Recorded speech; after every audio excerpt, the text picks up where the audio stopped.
Hello everyone, Daniel here from the Next Issue Podcast. On today's video, we'll be doing a review for Wild's End #1 from Boom Studios. Let's take a look at the creative team before we get into the book.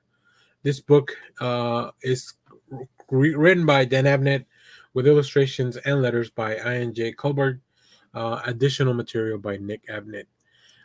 So I went into this book because the name Dan Abnett just really drew me in, right? He's a very prolific comic book writer, especially for doing some stuff over at DC a while back. But I really had no idea of what this miniseries is going to be, and this is #1 of 6. But let me give you a quick synopsis. We'll take a look at some preview art. Journey to alien-occupied interwar England, courtesy of the award-winning creative team of Dan Abnett and I.N.J. Culbard, with Nik Abnett providing some additional material. Out at sea during the invasion, our intimate crew of unlucky voyagers return to a world they once knew, their once cozy seaside home now occupied by alien invaders. Combining a rich cast of anthropomorphized characters in tradition of Black Sat and aliens unlike you've never seen in Spirit of War of the Worlds meets Wind in the Willows. Wild's End is a world unlike any other, and you won't want to leave. And look, overall, I think the synopsis really says a lot. I like anthropomorphized characters. I think it's a really fun, uh, thing when you're doing world building, when you're exploring comic books, when you're doing a medium like this, where you have the flexibility and the ability to imagine whatever you want, as long as the artist can put it on paper. I think that's really fun. I will say the issue started a bit slow for me. I was not fully on board with just how much dialogue there is between the characters. And you'll see that when I get to some of the preview pages. And it doesn't start with the characters that we follow are not the most interesting right off the bat. But as the issue built, and I don't want to get too much into it, I didn't even put any of those pages into the preview because I don't want to spoil anything.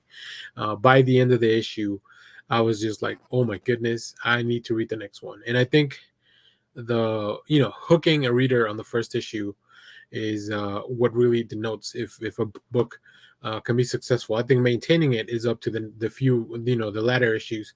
But for a #1, as long as you can get that hook into the reader, I think you've done a good job. So let's also take a look at Culbard's art. I'm not familiar with their work. And like I said, it's just really interesting character designs, really vivid colors, really bright, clean work. I really like how clean this world is. It just looks like there's a lot of detail, but it's not oversaturated with heavy inks or anything like that. It gives it an old timey feel, right? A little bit of a not so much a modern tale, even though we do see some things that could be considered more modern, but still a bit of a retro aesthetic.